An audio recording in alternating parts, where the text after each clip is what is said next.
नाली को आगे बढ़ाते हुए मैं अनुरोध करूंगी कुल्लू से माननीय विधायक सुंदर सिंह ठाकुर जी का कि वो मंच पर आएं और consulting editor Mukesh Rajput ji please अगले सेशन की शुरुआत करें। Over to you sir.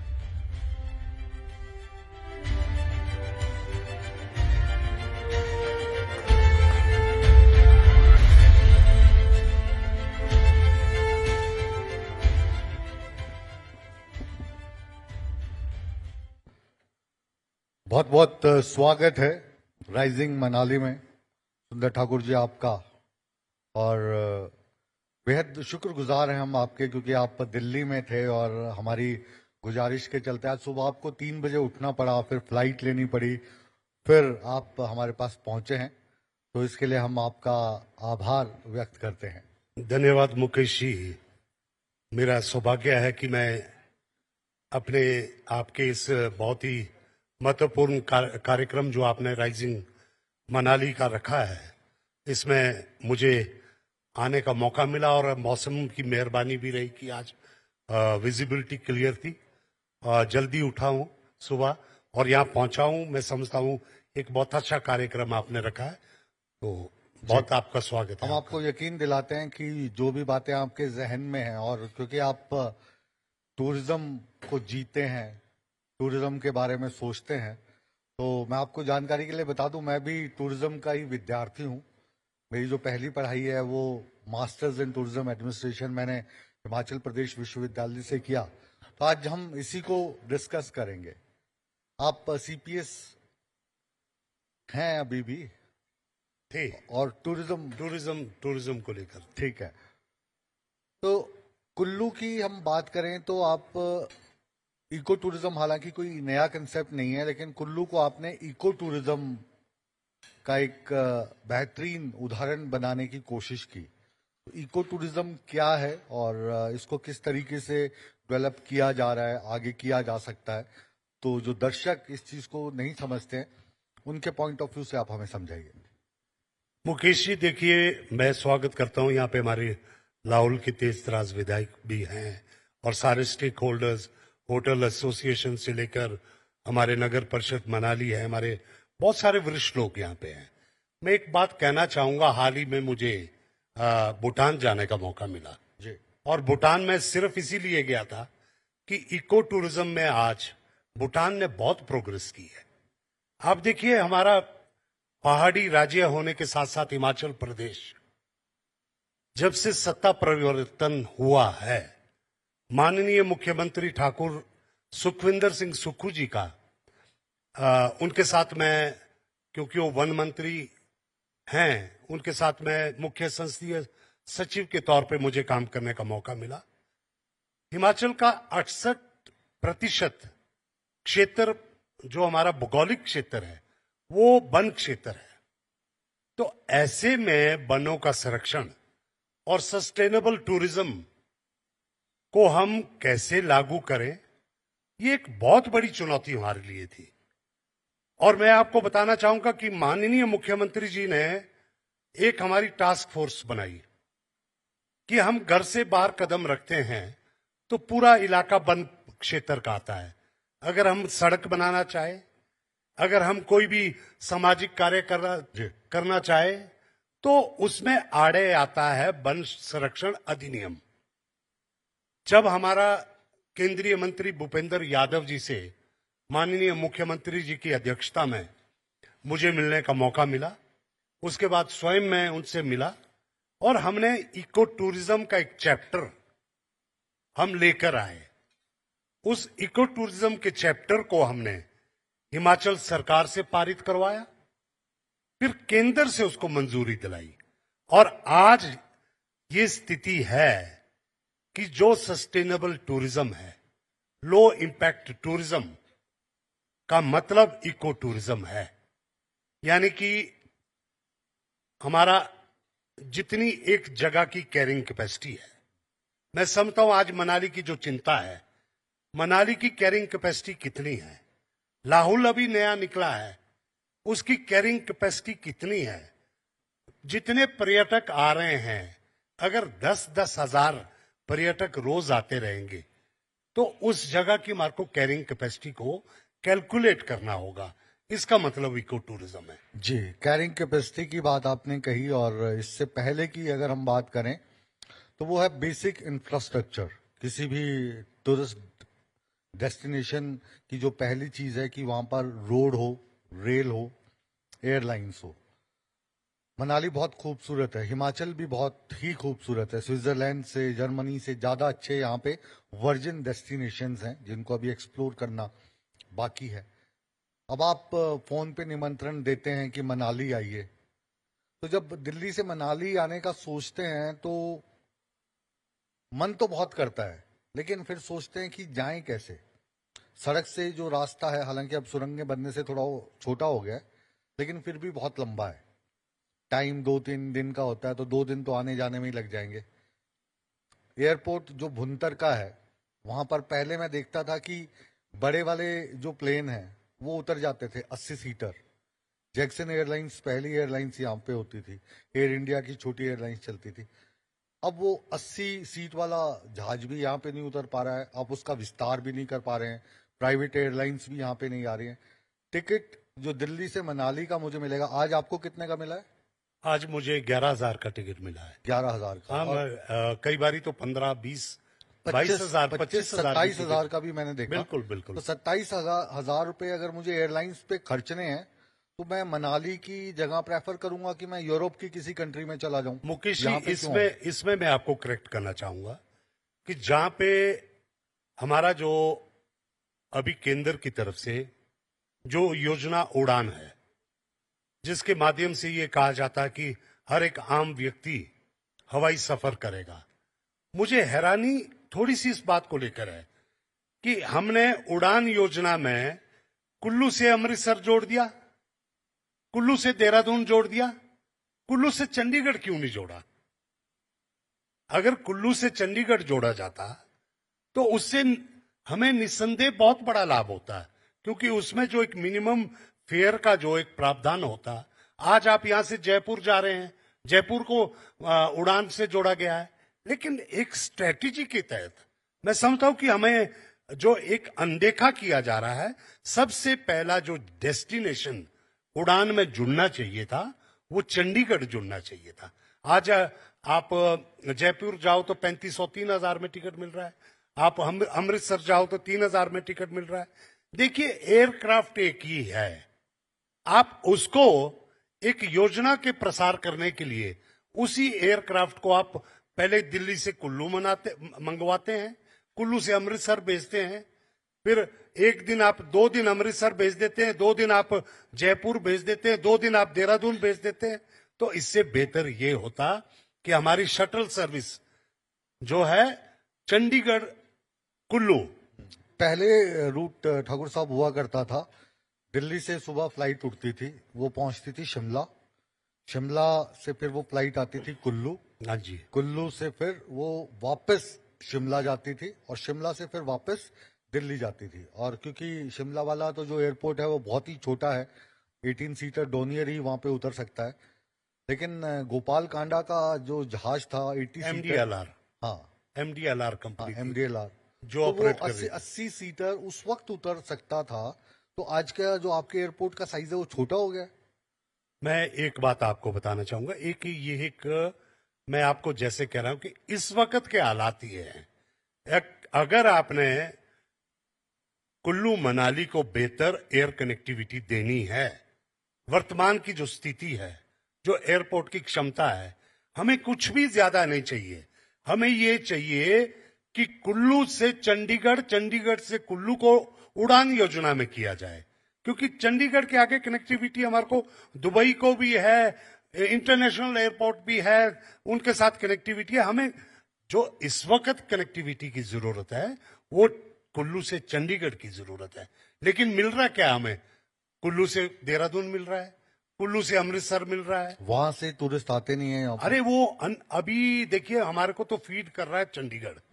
Chandigarh is the nearest airport. एक और आपको फीड कर रहा है जिसकी आप बिल्कुल भी इज्जत नहीं कर रहे हैं, वो है जो वोल्वोज चलती है ना प्राइवेट जी, ऑपरेटर्स जी। की, नई नई कंपनीज है, उनके नाम नहीं लेना चाहूंगा। Yes. वो जो आपकी जो लोकल बसेज हैं उनसे भी सस्ते दाम पर यहाँ पर पहुंचाती हैं। लेकिन आप क्या करते हैं उनका स्वागत? आप काटते हैं उनका चालान। आपके पास खुद की बस है नहीं। महेश्वर सिंह जी से भी मैं यही बात कह रहा था। टूरिज्म में आपके पास गिनी चुनी बसें हैं, एचआरटीसी में गिनी चुनी वॉल्वो हैं।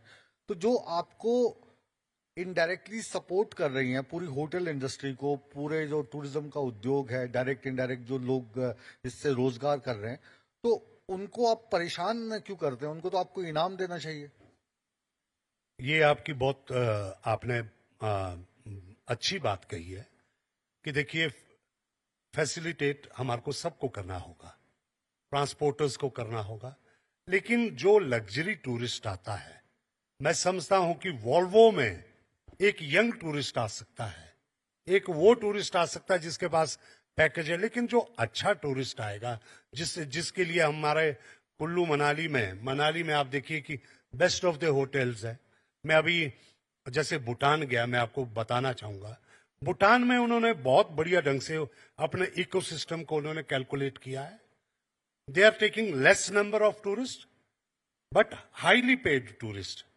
और उन्होंने एक बहुत बढ़िया बात एक और की है कि उन्होंने वहां पे हर एक टैक्सी वाले के साथ, हर एक ग्रुप वाले के साथ एक मैंडेटरी कर रखा है कि आपको ट्रेवल गाइड को लेना होगा।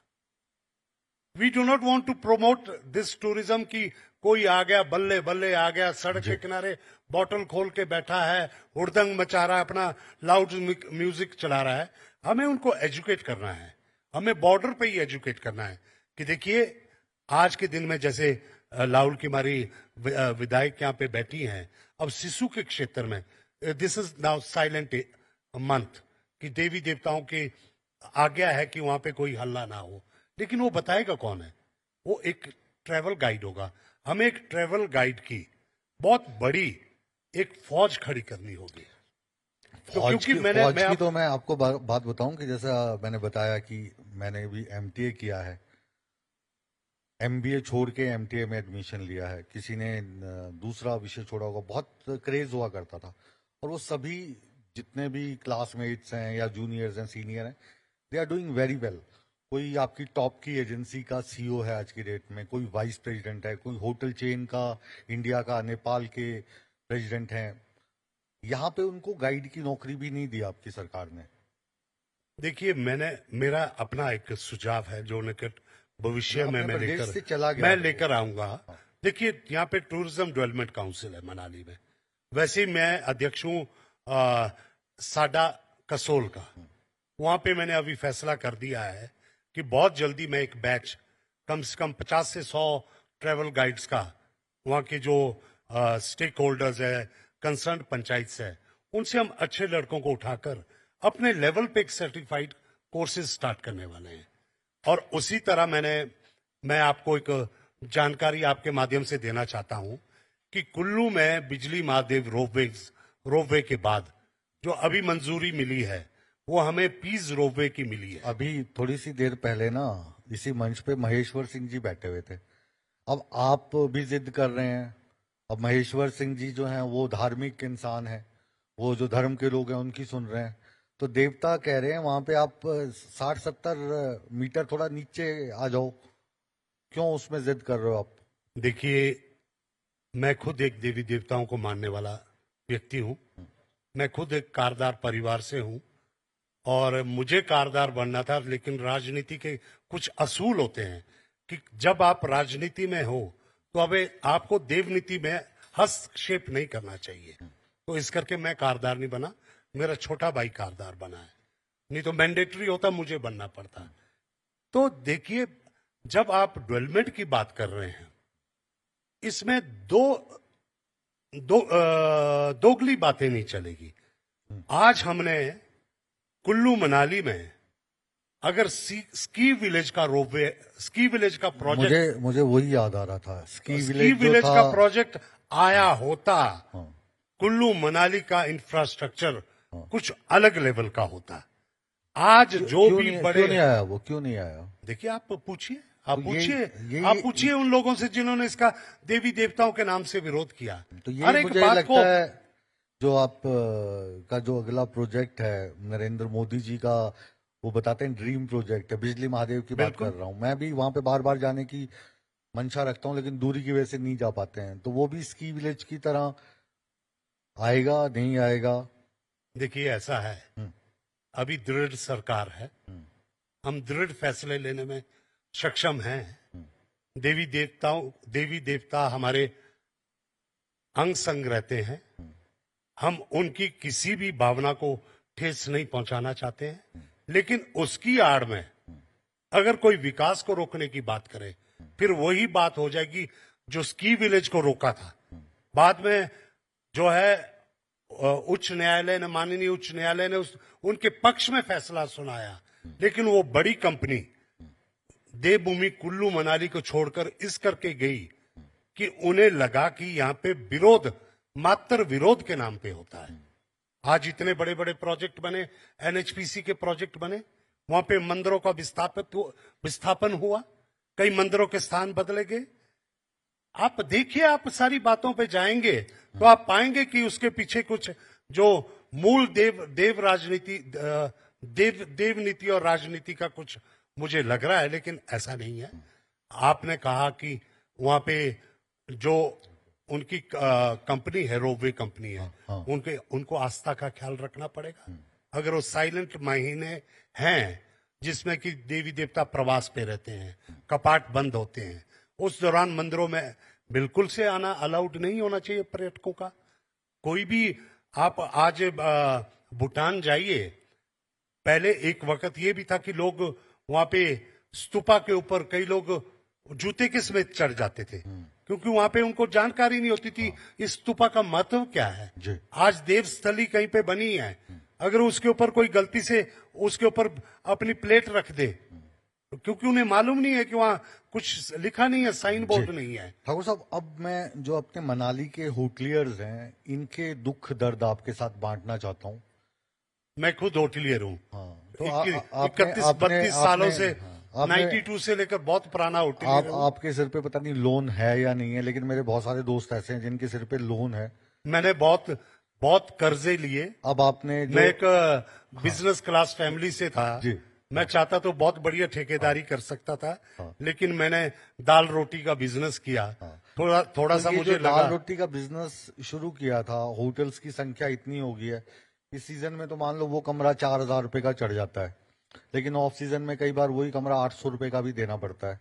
ऊपर से अब ये होम स्टे खुल गए हैं, उनको पूरी खुली छूट है, तो होटलियर भी इस इलाके में रोता हुआ ही नजर आ रहा है। लीज पे दे देता है, जो लीज पे लेता है वो भी भाग जाता है, 1,00,000-1,25 लाख रुपया देना पड़ता है साल का, निकलता नहीं है इतना। मुझे अभी यहाँ पे होटल एसोसिएशन के अध्यक्ष, इनकी एक बहुत ही इन्होंने एक अच्छी बात कही कि मनाली अब बहुत ही सस्ता डेस्टिनेशन बन गया है। इसके लिए कौन जिम्मेवार है? मनाली की एक कैरिंग कैपेसिटी थी, आज इनका बिल्कुल इन्होंने बहुत अच्छा इनका पॉइंट था कि यहां पे हम प्रॉपर्टी बना देते हैं, हमें मालूम है कि एक कमरे का जो लीज रेंट है, कमरे के हिसाब से आप 3 लाख रुपए साल का कैलकुलेट कर देते हैं। आपने 20 कमरे बना दिए, 60 लाख में प्रॉपर्टी दे दी, उस व्यक्ति का वो क्या करेगा? लेकिन मैंने जहां जहां देखा, लद्दाख में देखा, भूटान में देखा, कश्मीर में देखा, वहां पे होटल इंडस्ट्री अगर कामयाब है तो वहां पे कोई भी लीज लेने वाले लोगों को प्रमोट नहीं किया जाता है। तो ये मैं चाहूंगा कि होटल एसोसिएशन की तरफ से एक रेजोल्यूशन आना चाहिए कि जो भी प्रॉपर्टी बनाए उसे स्वयं व्यक्ति चलाए। निकलता नहीं ना सर, खर्चा नहीं निकलता। आप नहीं, तो 3 लाख रुपए कैलकुलेट कर रहे हो एक कमरे का, मैं तो कह रहा हूँ 1.5 लाख कर लो आप, तो भी नहीं निकल पा रहा है। देखिए, ये फैक्ट है। देखिए, इन्होंने खुद माना है, मुकेश जी कह रहे थे, आप ये मुकेश जी सहमत हैं जो मैं कह रहा हूँ? नहीं, इनका मानना था हाँ। कि जो लीज पे जो व्यक्ति आएगा, हाँ। उसका इंटरेस्ट सिर्फ पैसे से मतलब है, प्रॉपर्टी का ख्याल नहीं रखेगा। टूरिस्ट को जिस लेवल की एक उसको टूरिस्ट को आओ भगत करनी है, हमने देखा है कि जब पीक सीजन होता है उस वक्त कुछ बहुत सारे केसेस ओवर चार्जिंग के आते हैं। तो मैं समझता हूं जब व्यक्ति खुद उस प्रॉपर्टी को चलाता है, हमने देखा है, मैंने खुद देखा, हमने 30-32 साल मुझे भी अपनी प्रॉपर्टीज चलाते हो गया है, तो हमने देखा है कि जहां पे आप कश्मीर जाइए, उनका एक फिक्स्ड नंबर ऑफ रूम्स है। जैसे ही उनको लगता कि बढ़ रहा है टूरिस्ट, तो उनको वेटिंग में रख देते हैं। उससे क्या है कि उस इलाके का एक क्रेज बना रहता है। यहाँ पे हमने रूम का स्ट्रेंथ इतनी ज्यादा बन गई है। रूम स्ट्रेंथ, और अभी जो टूरिज्म का सीजन इस बार भगवान की दया से अच्छा गया, जिसमें आपकी सरकार का ये कहूँ कि ये अच्छे दिन थे, क्योंकि जो पिछले 2 साल गए हो तो बहुत ही बुरे गए, यहाँ पे जो त्रासदी हुई अभी। लेकिन कुछ हिमाचल के लोगों में ये वाली चीज है नहीं बिल्कुल भी कि हम मौके का फायदा उठाएं। लेकिन अभी मनाली का जो ये माल रोड है, यहाँ पे मैं सुबह सुबह घूम रहा था, कोई चीज खरीदनी थी, तो अब यहाँ पे भी फायदा उठाना शुरू कर दिया है। 300 वाली चीज 320 में दे दो, टूरिस्ट है नहीं, कल थोड़ी ना आएगा, तो इन चीजों को भी थोड़ा सा आप व्यवस्थित करने की कोशिश कर रहे हैं। मैं समझता हूं जहां पे सेल्फ अगर हम अपने अंदर एक डिसिप्लिन लेकर आए, तो तभी हमारा इलाका बच सकता है। और इसमें मैं एक पॉलिटिकल सोच के वजह से ये बात नहीं कह रहा हूं। मैं एक होटलियर पहले हूं। मेरी जो रोजी रोटी है, मेरे परिवार का जो पालन पोषण है, वो टूरिज्म की वजह से होता है। तो ऐसे में मैं समझता हूं कि हमें कुछ बातों पे रेजोल्यूशंस लाने पड़ेंगे, और खासतौर पे जो कहीं तो रोक लगानी होगी। मनाली की जो कैरिंग कैपेसिटी है, और इसको डीकंजेस्ट करने के लिए हमें मनाली में भी जैसे और डेस्टिनेशन बनाने होंगे, जिसमें हमारे हमटा के लिए अगर रोपवे लग जाए, रोहतांग के लिए बहुत जरूरी है, बहुत लंबे समय से रोपवे की मांग चल रही है। लेकिन मैं समझता हूं कि जो ये हम हर चीज का विरोध करने पे आ जाते हैं ना, और एक बड़े बड़े, आज देखिए आप हिमाचल में, मुझे सौभाग्य प्राप्त हुआ कि माननीय जो उप मुख्यमंत्री है, उनके साथ मुझे ऑस्ट्रिया में सबसे बड़े जो है रोपवेज का एक कार्यक्रम होता है, एल्पाइन एक फेयर होता है वहां पे। तो आप देखिए यूरोप में हजारों रोपवे लगे हैं, और आज हमने अभी हाल ही में एक रोपवे हमारा बगलामुखी में लगा है। और आप देखिए हम वहां पे टूरिस्ट, अभी वे साइड एमिनिटीज भी प्रॉपर नहीं है, लेकिन रोज का जो मैंने अभी पता किया, वहां पे जो इनकम है लाखों रुपए में जा रही है। तो हमारी जो अपने शहर की आबादी है, हिमाचल की आबादी है, मुझे पीछे चाइना जाने का मौका मिला, अब मकाओ है, आपका हांगकांग है, तो वहां पे कौन आते हैं? चाइनीज खुद आते हैं घूमने। तो वैसे हिमाचल में हम देख रहे हैं कि पहले फॉरेनर्स बहुत आते थे, लेकिन अब हमारे इंडिया के अंदर से यंगस्टर्स, कुल्लू मनाली आ रहा है, कसोल आ रहा है, तीर्थन वैली आ रहा है, वो तो ऐसे में डीकंजेस्ट करने के लिए वो जो जगह है उनकी रेपो खराब होती जा रही है। वो आप कसौल की बात कर लें, मलारा की बात कर लें, तोश की बात कर लें, उसकी इतनी खूबसूरत जगह है, लेकिन उसकी रेपो ये है कि वहां पे नशेड़ी आते हैं। देखिए, मेरा आपसे भी, क्योंकि आप एक मीडिया हाउस के, आप बहुत बड़ा आपका एक चैनल है, हम चाहेंगे कि हर एक जगह का, आप कश्मीर में आप देखेंगे तो उग्रवाद है, लेकिन वहां पे उनका जो एक मीडिया में उन चीजों को इतना ज्यादा मतलब स्पेस मिलता है, लेकिन खास तौर पे जो वहां पे होटल एसोसिएशन है, ट्रेवल गाइड एसोसिएशन है, वो हमेशा एक कोशिश करते हैं कि मीडिया के पास वो अच्छी चीजें भी सामने लेकर आए। पीछे हमने कोरोना के बाद हमारे सदी की सबसे बड़ी त्रासदी हुई, वो बहुत हाईलाइट हुई, लेकिन आज आप चंडीगढ़ से मनाली का सफर महज 4 घंटे है, लेकिन ये बातें शायद लोगों तक नहीं पहुंची है अभी। ये आप पहुंचा नहीं रहे हैं, नहीं, हम कहीं ना कहीं हम इन बातों में पीछे रह रहे हैं।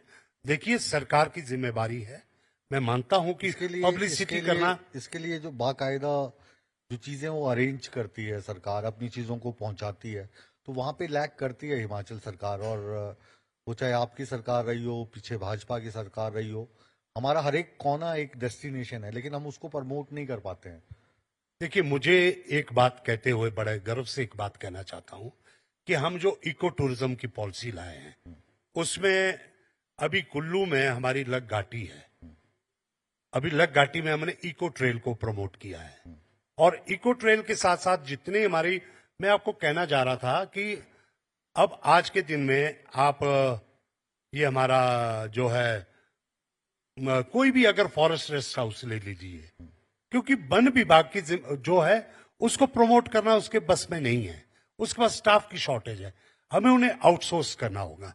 उसी इलाके के जो हमारे नौजवान हैं उनको उसे लीज पे देना होगा।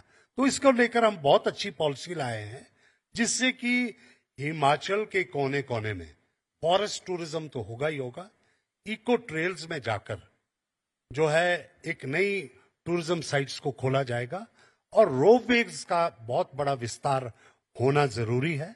समय आ गया है कि हमें जो डीकंजेस्ट करना पड़ेगा कुछ इलाकों को, तो डीकंजेस्ट तभी होगा जब हम नए डेस्टिनेशन, ऐसा नहीं कि यहां से हटके आप हम कहें कि आज के दिन में मनाली में जब क्राउड बढ़ता है, जब ट्रैफिक मैनेजमेंट फेल हो जाता है तो उसका एक बहुत लंबा असर पड़ता है। उसका असर एक नेगेटिव पब्लिसिटी की वजह से बहुत बड़ा नुकसान होता है। तो मैं समझता हूं किसी न किसी पॉइंट पे हमें पूरे ट्रैफिक को रेगुलेट करने की जरूरत है, whether it is on the border of Punjab and Himachal. Manali की जो कैपेसिटी है इतनी गाड़ियां अलाउड है तो उतनी ही गाड़ियां हमें अलाउ करना चाहिए। और ये बिल्कुल सही बात है कि हमें बहुत सारी पार्किंग की फैसिलिटीज जो है स्पेसेस हमें बनाने पड़ेंगे। आखिरी सवाल मेरा, और ये सवाल चाहकर ना चाहकर मैं पूछना चाहता हूं क्योंकि आप जिम्मेदार पद पे हैं अभी। हमने करोड़ों रुपए इकट्ठा कर लिया ग्रीन टैक्स ले लेकर टूरिस्टों से, कहीं पर शौचालय नहीं बने जो आपने बनाने थे जैसा वायदा किया था, सीवरेज व्यवस्था वैसी की वैसी है, पार्किंग कहीं है नहीं, सड़क पर गाड़ी खड़ी करके जाते हैं चालान हो जाता है। तो इसी जवाब के साथ हम चाहेंगे कि आप एक खूबसूरत नोट पर ये जो हमने इस चर्चा का आगाज किया था इसको अंजाम तक पहुंचाएं। हाल ही में पिछले 2 सालों में माननीय मुख्यमंत्री जी ने एक डेडिकेटेड ऑफिसर्स की टीम फॉर फॉरेस्ट क्लियरेंसेस रखी है, जिसमें कि मैं आपको बताना चाहूंगा आज के दिन में मुझे खुशी है कि जैसे साउथ पोर्टल में हमारे रोहतांग टनल के वहां पे वे साइड एमिनिटीज का अभी जो है FCA क्लियरेंस हमें मिल गया। हमारी दिक्कत यही थी कि हमें जो केंद्रीय वन मंत्रालय की हमारे ऊपर बंदिश है कि जंगल तो हिमाचल के पास है लेकिन उसका नियंत्रण केंद्र सरकार के पास है। एनजीटी अलग से है। अच्छा। वो तो एक एनफोर्सिंग एजेंसी है। वो तो कोई वायलेशन होगा उसको रोकेगी। लेकिन जो केंद्रीय मंत्रालय है अभी बहुत अच्छा एक सिस्टम बन गया है। तो मैं समझता हूं कि यहाँ के जितने स्टेक होल्डर्स है, क्योंकि मुझे पिछले 2 सालों में इसमें बहुत विस्तृत तौर पे इसमें मैं जुड़ा रहा हूं, तो इको टूरिज्म का भी हमने चैप्टर क्लियर कर दिया है। और मुझे ये बताते हुए खुशी होती है कि ये बिजली महादेव का रोपवे की फॉरेस्ट क्लियरेंस जो हमारे स्तर पे होनी थी, यूजर एजेंसी से IRO जो केंद्रीय मंत्रालय का ऑफिस चंडीगढ़ में है उसे हमने 1 महीने में क्लियर करके दिया है। अब हमारे अधिकारी सक्षम है, ऑनलाइन जो पोर्टल बन गया है। अगर नगर परिषद मनाली में अगर आप लोगों को कोई ऐसा है कि UD के माध्यम से आप कोई ऐसी साइट जो लगता है कि आपको इसके लिए पार्किंग के लिए जरूरी है और कम्युनिटी हॉल के लिए जरूरी है, आप आइए। मेरा जो अपना इसमें अनुभव है या हमने जो कुछ रास्ते निकाले हैं उसमें हम बहुत तेजी से आगे बढ़ रहे हैं और हमारे डेडिकेटेड ऑफिसर्स और पूरा एक विभाग वन विभाग इस पे काम कर रहा है। और एक मैं समझता हूं कि निकट भविष्य में जो फॉरेस्ट क्लियरेंस में पूर्व में 2-2, 3-3 साल लग जाते थे, अभी ये महीनों की बात रह गई है। तो ऐसे में मैं समझता हूं जो मेरा अपना अनुभव है, अभी जैसे पीस का रोपवे कुल्लू में दूसरा रोपवे लगने जा रहा है। एक हमारा राइट बैंक पे लगा, एक हमारा लेफ्ट बैंक पे लगा। बिजली महादेव का हमारा लेफ्ट बैंक पे है और राइट बैंक पे हमारा पैराग्लाइडिंग साइट पे पीस में ढालपुर बस स्टैंड से वहां के लिए रोपवे लग रहा है, एक अलॉट हुआ है। तो उसका भी मैं समझता हूँ कि 1.5 महीने में, डेढ़ महीने में हम उनको फॉरेस्ट क्लियरेंस हमारी दे देंगे। शुभकामनाएं आपके साथ हैं और धन्यवाद। आप इसी तरीके से सरकार में रहते हुए क्रांतिकारी बने रहें और हिमाचल को, मनाली को, टूरिज्म को आप अधिक से अधिक लाभ पहुंचाएं। बहुत धन्यवाद बहुत शुक्रिया मुकेश जी। आपका। धन्यवाद। बहुत बहुत शुक्रिया सर आपका। मैं अनुरोध करूंगी कि माननीय विधायक सुंदर सिंह ठाकुर जी मंच पर बने रहें और मैं अनुरोध करूंगी मेरे एडिटर नेशनल ब्यूरो शैलेंद्र वांगू जी से कि मंच पर आएं और हमारे अतिथि को पुष्पगुच्छ और मोमेंटो देकर सम्मानित करें।